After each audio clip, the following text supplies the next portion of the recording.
Digital जमाने में आदिवासी की तरह रहने वाला ससुराल। अरे ये भगवान जी दुनिया में अच्छे लड़के बनाना ही बंद कर दिए ऐसा लग रहा है। कब से शादी.com पर दोनों के रिश्ते की प्रोफाइल डाल रखी है, लेकिन अभी तक ढंग का रिश्ता नहीं आया है। और हम लेफ्ट राइट स्वाइप करके थक गए हैं। कब से टिंडर पर लड़के देख रही हूँ, एक भी परफेक्ट मैच नहीं मिला। अरे बम्बल, यहाँ तो सब कैजुअल और हुकअप वाले पड़े। मैं तो अब एग्जॉस्ट हो गई। अरे तुम तीनों ऐसे परेशान हो कि दुनिया में लड़के ही खत्म हो गए हैं। आपको क्या पता कितनी परेशानी होती है जब ढंग का लड़का नहीं मिलता। माँ अब जोर की भूख लग रही है, मैगी बना दो। मैगी के पैकेट्स खत्म है बेटा, बाहर से लेते आ, मैं बना देती हूँ। दीदी 2 पैकेट मेरे लिए भी ले आना। ठीक है, अभी लेकर आती हूँ। नीता जल्दी से मोबाइल उठाती है और घर के पास वाली दुकान पर चली जाती है। हाँ बेटी, क्या चाहिए? अंकल 2 मैगी के पैकेट दे दीजिए। लो बेटा, 10-10 के 2 पैकेट 20 रुपए हुए। ओह, मैं तो कैश लाना ही भूल गई, लेकिन कोई बात नहीं, मैं यूपीआई से पेमेंट कर देती हूँ। हाँ हाँ कर दो बेटा, हाँ तो सब लोग यही करते हैं। हो गया अंकल, पेमेंट सेंड। हाँ आ गया। आजकल का जमाना भी बड़ा बदल गया है।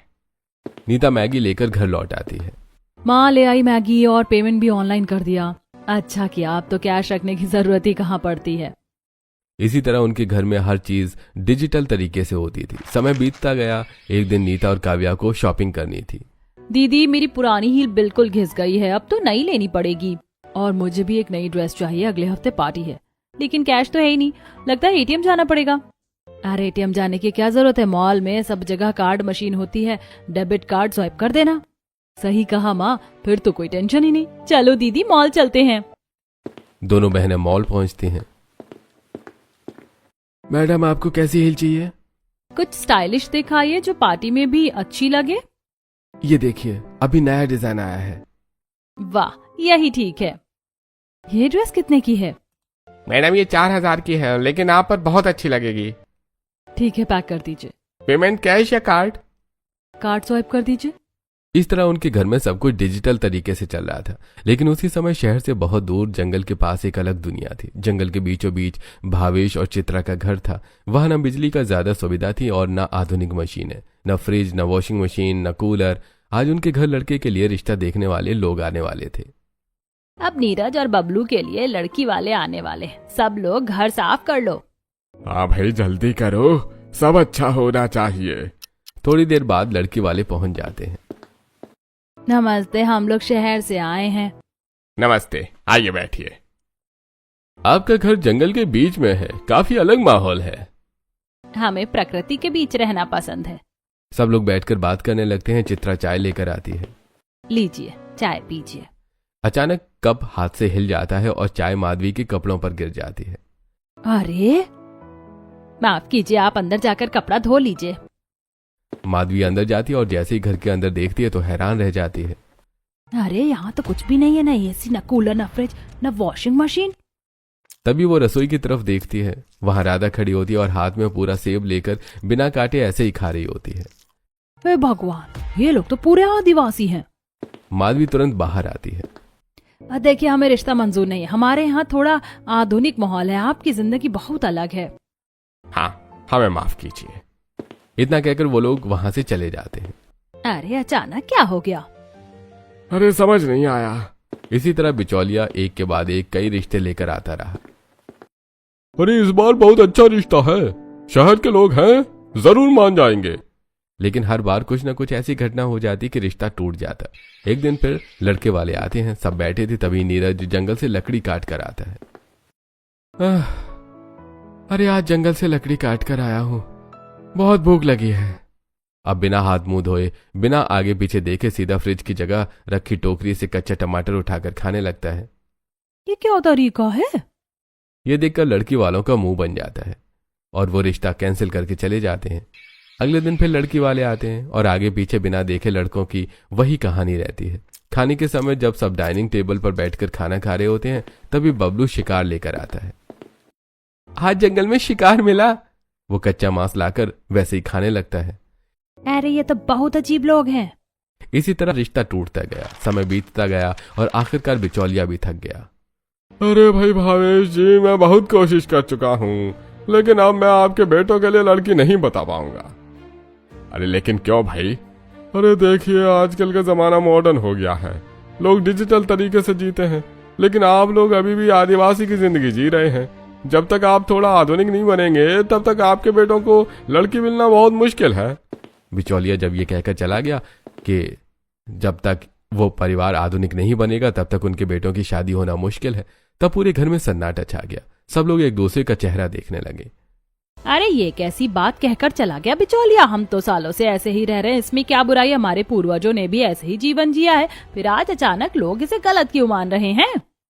मुझे भी समझ में नहीं आ रहा है। हम तो मेहनत करते हैं, जंगल से लकड़ी लाते हैं और खेती करते हैं, किसी का बुरा नहीं करते, फिर भी लोग हमारे घर को देखकर रिश्ता क्यों ठुकरा देते हैं? पिताजी, शायद जमाना बदल गया है, लोग अब पहले जैसे नहीं रहे, अब उन्हें सब कुछ आधुनिक चाहिए, शायद इसलिए कोई रिश्ता नहीं हो पा रहा है। लेकिन हम क्या करें, हमें तो यही जीवन जीना आता है। घर में काफी देर तक इसी बात पर चर्चा होती रही। मुझे लगता है हमें उसी से पूछना चाहिए जिसने ये बात कही है, मतलब उस बिचौलिए से। वही बताएगा कि आखिर हमें क्या बदलना चाहिए। हाँ, बात तो सही है, चलो उसे फोन करते हैं। भावेश तुरंत फोन निकालकर बिचौलिए को फोन लगाते हैं। हाँ भाई भावेश जी, बोलिए। देखिए बिचौलिया जी, आपने जो कहा उससे हम लोग बहुत सोच में पड़ गए हैं। आप साफ साफ बताइए कि हमें क्या करना होगा ताकि हमारे बेटों की शादी हो सके। अरे देखिए भावेश जी, आज का जमाना बहुत बदल चुका है। आप लोग सिर्फ अच्छे दिल को नहीं देखते, उन्हें रहने का तरीका, पहनने ओढ़ने का ढंग, खाने का तरीका, सब कुछ आधुनिक चाहिए। लेकिन इसका मतलब क्या है? मतलब यह है कि आपको अपना जीवन थोड़ा आधुनिक बनाना होगा, मोबाइल इस्तेमाल करना होगा, घर में फ्रिज, कूलर, वॉशिंग मशीन जैसी चीजें रखनी होंगी, और सबसे जरूरी बात है वही खाने पीने और रहने का तरीका बदलना होगा। यह सुनकर चित्रा को बिल्कुल अच्छा नहीं लगा। हमें ये सब चीजें बिल्कुल पसंद नहीं है, हम इतने सालों से बिना इन सब चीजों के रह रहे हैं, अब अचानक ये सब क्यों लाए? अगर आप नहीं बदलेंगे तो फिर बहू मिलना भी मुश्किल है, क्योंकि आजकल हर लड़की चाहती है कि उसका ससुराल थोड़ा आधुनिक हो। यह सुनकर नीरज और बबलू एक दूसरे की तरफ देखने लगे। माँ देखो, हमें जिंदगी भर कुंवारा तो नहीं रहना है, अगर थोड़ा सा बदलने से हमारी शादी हो सकती है तो उसमें बुराई क्या है?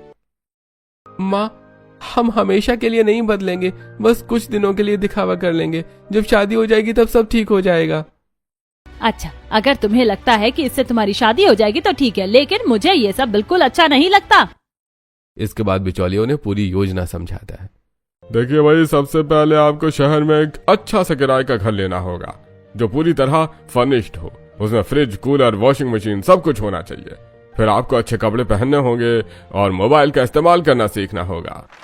कुछ दिनों बाद पूरा परिवार शहर में एक फुली फर्निश्ड घर किराए पर ले लेता है। वाह, ये घर तो बहुत सुंदर है। अरे यहाँ तो कितनी सारी मशीनें हैं। बिचौलिया उन्हें मोबाइल चलाना भी सिखाने लगा। ये देखिए, इसमें आप वीडियो देख सकते हैं, चीजें सीख सकते हैं। अरे ये तो बड़ा कमाल का यंत्र है। धीरे धीरे पूरा परिवार आधुनिक तरीके सीखने लगा। अब उनके कपड़े भी बदल गए थे और उनका रहन सहन भी। कुछ समय बाद बिचौलिया फिर उनके घर आया। अब तो आपको देखकर बिल्कुल नहीं लगता कि आप लोग पहले जंगल में रहते थे। ये सब तुम्हारी ही वजह से हुआ है। अरे, और एक खुशखबरी भी है, 2 बहुत अच्छी लड़कियां मिली हैं, दोनों सुंदर हैं और पढ़ी लिखी भी हैं। बिचौलिया फिर मीनल के घर भी जाता है। अगर लड़के अच्छे हैं तो हमें कोई दिक्कत नहीं है। कुछ दिनों बाद नीरज और बबलू अपने परिवार के साथ नीता और काव्या के घर रिश्ता लेकर पहुंचते हैं। नमस्ते। नमस्ते। थोड़ी देर बातचीत के बाद दोनों एक दूसरे को पसंद करने लगते हैं। माँ, मुझे ये लड़का अच्छा लग रहा है। मुझे भी।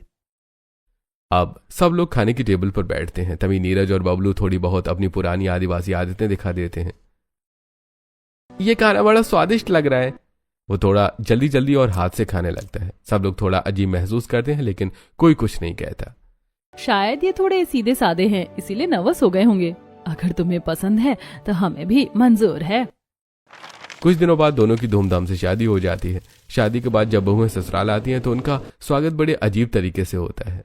पहले इस कद्दू से नजर उतारते हैं, तभी गृह प्रवेश होगा। चित्रा कद्दू घुमाकर बहुओं की नजर उतारती है। ये क्या हो रहा है? शायद इनके यहाँ कोई परंपरा होगी। गृह प्रवेश के बाद दोनों बहुएं अपने कमरे में जाकर सो जाती हैं। अगले दिन पहली रसोई का दिन आता है। चलो आज सबको कुछ अच्छा बनाकर खिलाते हैं।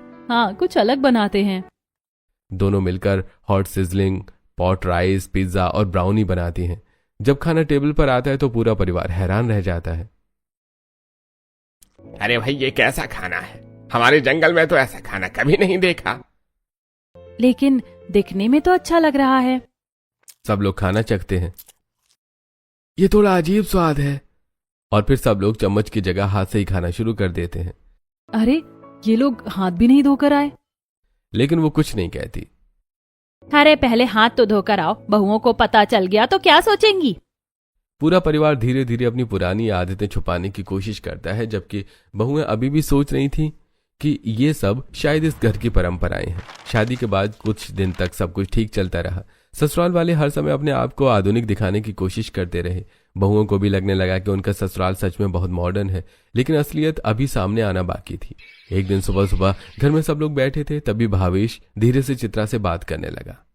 अरे सुनो चित्रा, अब इस घर का किराया खत्म होने वाला है। 1 महीना पूरा होने वाला है। मकान मालिक ने कहा है कि हमें घर खाली करना होगा। हाँ, मुझे भी याद है, लेकिन बहुओं को कैसे बताएं? अगर उन्हें पता चल गया कि ये घर हमारा नहीं था तो क्या सोचेंगी?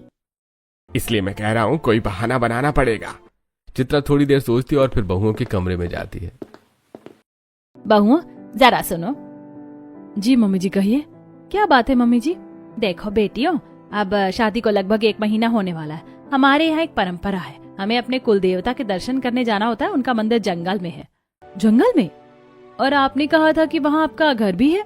हाँ, जंगल में ही हमारा असली घर है। वहाँ हमारा पूरा कबीला रहता है। कबीला? अरे बेटा, आदिवासियों का कबीला होता है ना, वैसे। लेकिन तुम लोग चिंता मत करो, हम लोग बहुत मॉडर्न हैं। बस वहाँ हमारी पुरानी जड़ें हैं। ये सुनकर दोनों बहुएं थोड़ी हैरान जरूर हुई, लेकिन उन्होंने ज्यादा सवाल नहीं किया। और हाँ, तुम लोग अपने सारे कपड़े पैक कर लेना। वहाँ जंगल है, कभी तुम्हारा मन हुआ अलग अलग कपड़े पहनने का तो क्या करोगी, इसलिए कुछ भी पीछे मत छोड़ना। ठीक है मम्मी जी, हम सब पैक कर लेते हैं। और सामान ले जाने की चिंता मत करिए, हम संभाल लेंगे। नहीं बेटा, सामान की चिंता मत करो, सब इंतजाम हो जाएगा। बहुएं मनी मन बहुत खुश हो जाती हैं कि उनकी सास कितनी मॉडर्न और समझदार है। अगले दिन पूरा परिवार एक किराए की कार में बैठकर जंगल की तरफ निकल पड़ता है। देखो भाभी, जंगल कितना सुंदर लग रहा है। हाँ, सच में शहर से बिल्कुल अलग दुनिया है। कुछ देर बाद वो लोग अपने कुल देवता के मंदिर पहुंचते हैं और दर्शन करते हैं। दर्शन के बाद चित्रा उन्हें जंगल के अंदर एक घर की तरफ ले जाती है। मम्मी जी, यहाँ तो कोई दिखाई नहीं दे रहा। ये घर किसका है? हाँ, अगर ये आपका कबीला है तो बाकी लोग का है? अरे बेटा, ये मेरी चाची जी का घर है। वो लोग कुछ दिनों के लिए मायके गए हैं, तब तक हम यहाँ रह सकते हैं। बहुएं घर के अंदर जाती हैं। अरे यहाँ तो कुछ भी नहीं है, ना फ्रिज, ना कूलर, ना गैस चूल्हा। हाँ, और यहाँ तो बिजली भी ठीक से नहीं है। अरे बस कुछ दिनों की बात है, फिर हम वापस शहर चले जाएंगे। शाम होते चित्रा और राधा मिलकर लकड़ियों से चूल्हा जलाती हैं। मम्मी जी, आप चूल्हे पर खाना बना रही हैं? हाँ बेटा, कभी कभी ये भी अच्छा लगता है। सब लोग बैठकर खाना खा लेते हैं। अगले दिन सुबह चित्रा बहुओं को आवाज देती है। बहुओं, आज खाना तुम लोग बनाओ। आज हमें भी देखना है कि तुम लोग कैसा खाना बनाती हो। लेकिन मम्मी जी, हमें चूल्हे पर खाना बनाना नहीं आता। हमने तो हमेशा गैस या इंडक्शन पर ही खाना बनाया है। सीख जाओगी बेटा, कोशिश करो। दोनों बहुएं डरते डरते चूल्हे पर खाना बनाने की कोशिश करने लगती हैं। तभी अचानक जंगल की तरफ से नीरज आता है। देखो आज क्या लाया हूँ। वो एक टोकरी खोलता है और उसमें से जिंदा केकड़े निकाल कर नीता के पास रख देता है। अरे ये क्या है? अरे केकड़े हैं, और क्या, इन्हें पकाकर बना दो, बहुत स्वादिष्ट लगते हैं। जिंदा केकड़े देखकर नीता घबरा जाती है। नहीं नहीं नहीं, ये मुझसे नहीं होगा। मैं भी नहीं बना सकती, ये तो जिंदा है। तभी चित्रा आगे आती है। रहने दो, तुम लोगों से नहीं होगा, मैं बना देती हूँ। चित्रा जल्दी से केकड़ों को हाथ पैर तोड़कर उन्हें साफ करने लगती है। उसी समय बबलू भी आता है। अरे बहुत भूख लगी है, तब तक हम प्रॉन्स खा लेते हैं। वो कच्चे प्रॉन्स पर नमक और मिर्च डालकर खाने लगता है। आप लोग ये क्या कर रहे हैं? ये तो बिल्कुल आदिवासियों जैसी हरकत है। क्योंकि हम आदिवासी ही तो हैं। ये सुनकर दोनों बहुएं एक दूसरे को देखने लगती हैं। क्या? लेकिन हमें तो बताया गया था कि आप लोग शहर में रहते हैं। हाँ, लेकिन हमारी जड़ें तो यहीं की है ना। ये सुनकर दोनों बहुएं परेशान हो जाती हैं। हमें तो शहर का घर ही अच्छा लग रहा था। यहाँ आकर तो लगता है हमने बहुत बड़ी गलती कर दी। जाने दो दीदी, कुछ दिनों की बात है, फिर हम शहर वापस चले जाएंगे। अगले दिन सुबह दोनों बहुएं पानी भरने की नदी के किनारे जाती हैं। तभी अचानक उन्हें एक सांप दिखाई देता है। अरे सांप, जल्दी भागो। तभी राधा वहां आ जाती है। अरे इतना क्यों डर रही हो, ये तो छोटा सा सांप है। और वो बिना डरे हाथ से सांप को पकड़ लेती है। अरे ये क्या कर रही हो, इसे तुरंत छोड़ दो। लेकिन राधा आराम से सांप को पकड़कर जंगल में छोड़ देती है। ये सब देखकर दोनों बहुएं और ज्यादा डर जाती हैं और उन्हें समझ आने लगता है कि उनका ससुराल सच में कितना अलग है। जंगल में आए हुए अब कई दिन बीत चुके थे। शुरू में नीता और काव्या को लगा था कि ये सब कुछ समय की बात है और जल्द ही शहर लौट जाएंगी, लेकिन जैसे जैसे दिन बीतते गए उन्हें यहाँ की असल जिंदगी समझ आने लगी। मम्मी जी आज घर में सब्जी तो है ही नहीं, अगर सब्जी नहीं होगी तो खाना कैसे बनेगा। हाँ मम्मी जी, क्यों ना बाजार से सब्जी ले आए। अरे बहू, यहाँ जंगल में कहाँ बाजार होता है। यहाँ तो सब कुछ जंगल से ही मिलता है। मतलब यहाँ कोई दुकान भी नहीं है। अरे चिंता मत करो, जंगल में बाजार से भी अच्छी सब्जियां मिल जाती हैं, अभी लेकर आता हूँ। इतना कहकर भावेश जंगल की तरफ चले जाते हैं। कुछ देर बाद वो लौटते हैं। देखो बहू, तुम्हारे लिए कितनी अच्छी सब्जियां लाया हूँ। उनके हाथ में ताजी मूली, मेथी और सरसों का साग होता है। अच्छा है, कम से कम सब्जी तो मिल गई। नीता सब्जियां उठाकर रसोई की तरफ ले जाने लगती है। अरे बहू, सरसों के साग के कुछ पत्ते यहीं रहने दे। क्यों पिताजी। अरे ये पत्ते खाने में बहुत कुरुर कुरुर करते हैं, ऐसे ही खाने में मजा आता है। इतना कहकर भावेश सरसों के कच्चे पत्ते तोड़कर सीधे खाने लगते हैं। ये लोग कच्चे पत्ते भी ऐसे ही खा लेते हैं। दीदी ये तो सच में आदिवासी हैं, पत्तों को धुला तक नहीं। वहीं ससुर जी पूरे पत्ते कच्चे ही खा जाते हैं। धीरे धीरे बहुओं को यहाँ की असल मुश्किलें समझ आने लगी। सबसे बड़ी परेशानी थी पानी की। घर में न तो नल था और न ही टंकी। बहुओं, पानी खत्म हो गया, नदी से भर लाओ। मम्मी जी रोज नदी तक जाना पड़ता, बहुत दूर है, और इतनी गर्मी में ठंडा पानी भी नहीं मिलता। फ्रिज होता तो कम से कम ठंडा पानी मिल जाता। लेकिन यहाँ फ्रिज जैसी कोई चीज नहीं थी। कपड़े धोने के लिए भी उन्हें नदी पर जाना पड़ता था। दीदी शहर में तो वॉशिंग मशीन में बस बटन दबाते ही कपड़े साफ हो जाते थे, यहाँ तो आधा दिन कपड़े धोने में ही निकल जाता है। सच में हाथ भी दुखने लगे हैं। उधर खाना बनाना भी एक बड़ी परेशानी बन गया था। चूल्हे के सामने बैठकर लकड़ियों की आग में खाना बनाना बहुत मुश्किल था। काव्या, ये चूल्हा तो बहुत गर्म है, गैस पर खाना बनाना कितना आसान था। हाँ, यहाँ तो धुएं से आंखें भी जल रही हैं। एक दिन चित्रा ने कहा कि आज चटनी बनानी है। काव्या, आज हरी चटनी बना दो, मुझे बहुत पसंद है। ठीक है, लेकिन मिक्सी कहाँ है। मिक्सी? यहाँ मिक्सी नहीं है, चटनी सिलबट्टे पर पीसो। चित्रा एक बड़ा सा सिलबट्टा लेकर आती है। मम्मी जी ये तो बहुत भारी है। अरे इसी पर तो हम सालों से चटनी पीसते आए हैं। काव्या मजबूरी में सिलबट्टे पर चटनी पीसने लगती है। इसी तरह दिन बीतते जाते हैं, लेकिन बहुओं की परेशानियां कम होने की बजाय और बढ़ती जा रही थी। कभी ससुर गंदे हाथों से ही खाना खाने लगते। इन्हें हाथ धोने की भी परवाह नहीं है। कभी नीरज और बबलू 2-2 दिन तक नहाते ही नहीं थे। दीदी इन्हें देखो, 2 दिन से नहाए भी नहीं है। और अक्सर सब लोग मैले कुचैले कपड़े पहनकर ही घूमते रहते। ये सब देखकर बहुएं बहुत परेशान हो जाती हैं। हमें तो शहर में ही अच्छा लग रहा था, वहाँ सब कुछ कितना आसान था, सब कुछ डिजिटल था। हाँ, यहाँ तो हर छोटी चीज के लिए संघर्ष करना पड़ रहा है। आखिर एक दिन दोनों बहुएं ससुराल वालों से बात करने का फैसला करती हैं। पिताजी, हमें आपसे एक बात करनी है। हाँ बहू, बोलो क्या बात है। हमें लगता है कि अब हमें शहर वापस चलना चाहिए। वैसे भी हम यहाँ कई दिन से हैं और आपकी चाची जी भी अभी तक वापस नहीं आई हैं। हाँ, आखिर वो कब आएंगी। ये सुनकर भावेश और चित्रा एक दूसरे को देखते हैं। बहू, सच तो ये है कि ये घर किसी और का नहीं है, ये हमारा ही घर है। क्या मतलब ये कि हम लोग आदिवासी हैं, हम आधुनिक नहीं हैं। लेकिन हमें तो बताया गया था कि आप लोग शहर में रहते हैं। हम कुछ दिनों के लिए शहर गए थे ताकि तुम्हारी शादी हो सके। तो मतलब हमारे साथ धोखा हुआ। ऐसा मत कहो बहू, हमने धोखा नहीं दिया, बस सच थोड़ा देर से बताया। अब यही हमारा घर है और अब तुम्हें यहीं रहना होगा। ये सुनकर दोनों बहुएं बिल्कुल चुप हो जाती हैं। उन्हें समझ आ जाता है कि अब उनकी जिंदगी पूरी तरह बदल चुकी है। अब क्या होगा पता नहीं दीदी, लेकिन लगता है अब हमें इसी जंगल में, इसी आदिवासी ससुराल में रहना पड़ेगा। दोनों बहुएं चुपचाप आसमान की तरफ देखने लगती हैं और सोचने लगती हैं कि उनकी जिंदगी अब किस मोड़ पर आ गई है। जंगल में रहने की सच्चाई सामने आने के बाद नीता और काव्या के लिए हर दिन और भी कठिन होता जा रहा था।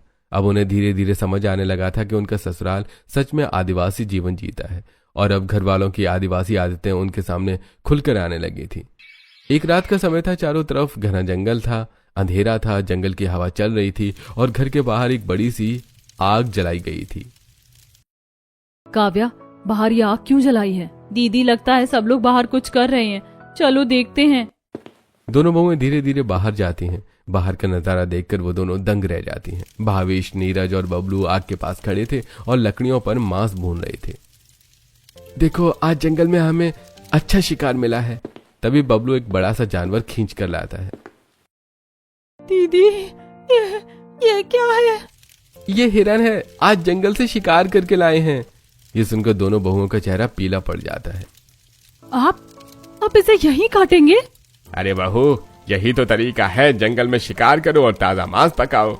नीरज और बबलू उसी हिरन को बहुओं के सामने काटने लगते हैं। खून और मांस देखकर नीता और काव्या का मन खराब हो जाता है। मुझे तो उल्टी आ रही है, ये सब नहीं देख सकती। कुछ देर बाद पूरा हिरन लकड़ी की बड़ी सी सींग पर डालकर आग पर भूनने के लिए रख दिया जाता है। आज तो मजा आ जाएगा, पूरा हिरन भून कर खाएंगे। थोड़ी देर बाद चित्रा बहुओं के लिए भी मांस की प्लेट लेकर आती है।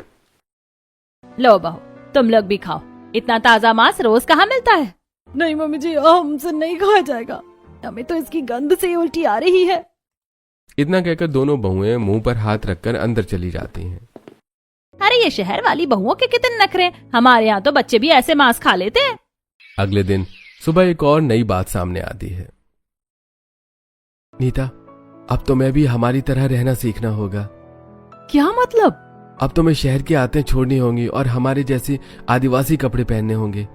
नीरज एक लकड़ी के बक्से से कुछ कपड़े निकाल कर दिखाता है। ये कपड़े? हम ये नहीं पहन सकते, ये तो बिल्कुल अजीब लग रहे हैं। अरे इसमें अजीब क्या है, हम लोग तो सालों से यही पहनते आए हैं। लेकिन हम शहर में पले बड़े हैं।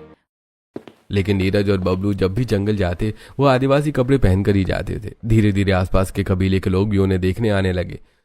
जंगल में थोड़ी थोड़ी दूर पर कई छोटे छोटे घर बने थे जहां बाकी आदिवासी परिवार रहते थे। अरे भावेश, ये कैसी बहुएं लाए हो? पता नहीं कहाँ से शहर वाली बहुएं उठा लाए। इन सब बातों को सुनकर नीता और काव्या को बहुत बुरा लगता था। एक दिन दोपहर का समय था, तभी पड़ोस की एक महिला चित्रा के घर आती है। चित्रा बहन, आज हमारे यहाँ जंगली सुअर का शिकार हुआ, थोड़ा मांस तुम्हारे लिए भी लाई हूँ। वो एक पत्ते में लिपटा हुआ कच्चा मांस चित्रा को देती है। ये कच्चा मांस है और आप लोग इसे ऐसे हाथ में पकड़ कर ला रहे हैं? अरे इसमें डरने की क्या बात है, जंगल में यही तो खाना होता है। ये सब देखकर दोनों बहुओं का दिल दहल जाता है। दिन ब दिन उनकी परेशानियां बढ़ती जा रही थी। घर में न बिजली, न मशीनें, न कोई सुविधा, ऊपर से घर वालों की आदिवासी आदतें। अब मुझसे ये सब नहीं सहा जा रहा। सच में दीदी, यहाँ हर दिन नई परेशानी खड़ी हो जाती है। आखिर एक दिन दोनों बहुएं परिवार से बात करने का फैसला करती हैं। मम्मी जी, पिताजी, हमें आपसे एक जरूरी बात करनी है। हाँ बहू, बोलो क्या बात है? हमें लगता है कि अब समय आ गया है कि आप लोग अपनी आदतें बदलें। हाँ, अगर थोड़ा आधुनिक तरीके से रहेंगे तो सबके लिए अच्छा होगा। मतलब ये कि घर में साफ सफाई रखें, रोज नहाएं और खाने पीने का तरीका थोड़ा बदलें। बहू, ये सब हमारी परंपरा है, हम इसे नहीं बदल सकते। और हमें अपनी आदतें बदलने की कोई जरूरत नहीं है। ये सुनकर दोनों बहुएं बहुत निराश हो जाती हैं। अगर आप लोग बदलना ही नहीं चाहते तो फिर हम यहाँ कैसे रह सकते हैं? हमने कोशिश की, लेकिन अब हमसे ये सब नहीं हो पाएगा। आखिरकार दोनों बहुएं एक फैसला करती हैं। हमने तय कर लिया है, हम यहाँ नहीं रहेंगे। हाँ, अगर यही जिंदगी है तो हम ये घर छोड़कर चले जाएंगे। इतना कहकर दोनों बहुएं अपना सामान उठाने लगती हैं। अरे बहुआ, कहाँ जा रही हो? जहाँ इंसानों की तरह जिंदगी जी सके। और ये कहकर दोनों बहुएं घर से बाहर निकल जाती हैं। घर छोड़ने के बाद नीता और काव्या जंगल के रास्ते चलते चलते काफी दूर निकल आई थी। सूरज ढलने लगा था और दोनों बेहद थकी हुई थी। आखिरकार जंगल से बाहर निकलकर उन्हें सड़क के किनारे एक छोटा सा बस स्टॉप दिखाई देता है। दोनों बहुएं उसी बस स्टॉप की बेंच पर बैठ जाती हैं। चारों तरफ सन्नाटा था और उनके मन में ढेर सारी उलझनें थी। काव्या, अब हम क्या करें? ना हमारे पास कोई सामान है, ना कोई योजना, बस घर छोड़कर निकल आए। दीदी, लेकिन हम वहाँ वापस भी कैसे जा सकते थे? हर दिन नई परेशानी, ना पानी, ना बिजली, और ऊपर से वो सारी आदिवासी हरकतें। मैं तो सच में डरने लगी थी। सच कहूँ तो मुझे अपने पति से कोई शिकायत नहीं है, वो बहुत सीधे और अच्छे हैं। लेकिन इस तरह जंगल में आदिवासियों की तरह रहना, ये जिंदगी हमसे नहीं जी जाएगी। हाँ दीदी, कुछ भी हो जाए, हम जंगली जानवरों की तरह आदिवासी बनकर तो नहीं रह सकते। उधर घर पर ससुराल वाले सोच रहे थे कि बहुएं थोड़ी देर में वापस आ जाएंगी। अरे थोड़ी देर में आ जाएंगी, शायद नाराज होकर कहीं बैठ गई होंगी। लेकिन धीरे धीरे शाम हो जाती और बहुएं वापस नहीं आती। माँ, अब तक भाभियां नहीं आई। कहीं सच में घर छोड़कर तो नहीं चली गई? हमें उन्हें ढूंढने जाना चाहिए। दोनों भाई तुरंत जंगल के रास्तों पर बहुओं को ढूंढने निकल जाते हैं। वो काफी देर तक जंगल में ढूंढते रहते हैं, लेकिन कहीं भी नीता और काव्या दिखाई नहीं देती। कहीं उन्हें कोई जंगली जानवर तो नहीं मिल गया? नहीं नहीं, ऐसा मत बोलो, चलो उनके मायके चलते हैं। दोनों भाई तुरंत शहर जाकर मीनल के घर पहुंचते हैं। अरे तुम लोग अचानक? माँ जी, क्या नीता और काव्या यहाँ आई हैं? नहीं, वो तो तुम्हारे साथ ससुराल में थी। क्या हुआ? तब नीरज और बबलू पूरी बात बता देते हैं। यह सुनकर मायके वाले भी शॉक्ड हो जाते हैं। क्या तुम लोग जंगल में रहते हो और ये सब पहले नहीं बताया? अरे ये तो बहुत बड़ी बात हो गई। बेटियां कहाँ गई? अब दोनों परिवार बहुत ज्यादा परेशान हो जाते हैं। आखिरकार भावेश पुलिस स्टेशन जाकर शिकायत दर्ज कराते हैं। साहब, हमारी बहुएं घर छोड़कर चली गई हैं। हमें डर है कि कहीं उनके साथ कुछ गलत ना हो जाए। आप चिंता मत कीजिए, हम तुरंत तलाश शुरू करते हैं। पुलिस जगह जगह बहुओं को ढूंढने लगती है। बस स्टैंड, बाजार, होटल, हर जगह तलाश होती है, लेकिन नीता और काव्या कहीं नहीं मिलती। इस तरह पूरा एक हफ्ता बीत जाता है। धीरे धीरे दोनों बहुओं का मन शांत होने लगता है। काव्या, अब हमें घर चलना चाहिए। माँ पापा बहुत परेशान हो रहे होंगे। हाँ दीदी, चलो चलते हैं। दोनों बहुएं अपने मायके पहुंचती हैं। अरे मेरी बेटी, ओ तुम लोग कहाँ चली गई थे? हम लोग तो डर के मारे मर ही गए थे। अरे तुम्हें पता भी है तुम्हारी वजह से हम कितने परेशान थे। अब नीता और काव्या पूरी कहानी बता देती हैं। बेटा बेटा, अब तुम्हारे पास सिर्फ 2 रास्ते हैं। कौन से रास्ते माँ? पहला, तुम तलाक लेकर दूसरी शादी कर लो, और दूसरा, अपने ससुराल जाकर वहां की जिंदगी के साथ समझौता करो। माँ, तलाक लेना हमें सही नहीं लगता। हमारे पति बहुत सीधे और अच्छे इंसान हैं। हाँ माँ, समस्या उनके स्वभाव में नहीं, बस उनकी आदिवासी आदतों में है। आखिरकार मीनल ससुराल वालों को फोन करके घर बुलाती है। कुछ देर बाद भावेश, चित्रा, नीरज और बबलू मायके पहुंच जाते हैं। बहू, हमें माफ कर दो। हमें समझ नहीं थी कि हमारी आदतों से तुम्हें इतनी परेशानी होगी। नीता, अगर तुम वापस चलोगी तो हम अपनी आदतें बदलने की कोशिश करेंगे। हाँ, हम सच में तुम्हें खोना नहीं चाहते। तब नीता और काव्या एक दूसरे को देखती हैं। हम वापस चलेंगे, लेकिन एक शर्त पर। कौन सी शर्त बहू? आपको थोड़ा बदलना होगा। हम समझते हैं कि आप लोग हमेशा से ऐसे ही रहें, लेकिन अगर समय के साथ नहीं बदलेंगे तो समय आपको बदल देगा। हमें बस इतना चाहिए कि घर में थोड़ी सुविधाएं हो, साफ सफाई हो और इंसानों की तरह जीवन जिया जाए। ये सुनकर पूरा परिवार सोच में पड़ जाता है। आखिरकार भावेश और चित्रा को एहसास होता है। ठीक है बहू, हम तुम्हारी बात मानते हैं। इसके बाद पूरा परिवार वापस जंगल के घर लौट जाता है। धीरे धीरे घर में बदलाव शुरू होते हैं। नीरज और बबलू घर में फ्रिज लेकर आते हैं। देखो काव्या, अब ठंडा पानी भी मिलेगा। घर में कूलर भी लगाया जाता है। अब गर्मी में राहत मिलेगी। पानी की समस्या खत्म करने के लिए घर में बोरिंग भी करवाई जाती है। अब रोज नदी नहीं जाना पड़ेगा। धीरे धीरे घर के लोग साफ सफाई रखने लगते हैं।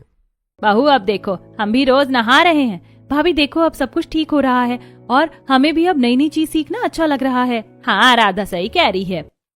अब सब अच्छे कपड़े पहनने लगते हैं और सभ्य तरीके से रहने लगते हैं। धीरे धीरे वो आदिवासी घर अब एक साफ सुथरा और खुशहाल परिवार बन जाता है। और नीता और काव्या को भी लगने लगता है कि अगर समझदारी से समझाया जाए तो कोई भी बदल सकता है। धीरे धीरे नीता और काव्या के ससुराल वालों की हरकतों में बदलाव आ रहे थे और अब सब कुछ सही होने लगता है। दोनों बहू अपने ससुराल में थोड़ा एडजस्टमेंट लेकिन खुशी के साथ रहने लगती हैं।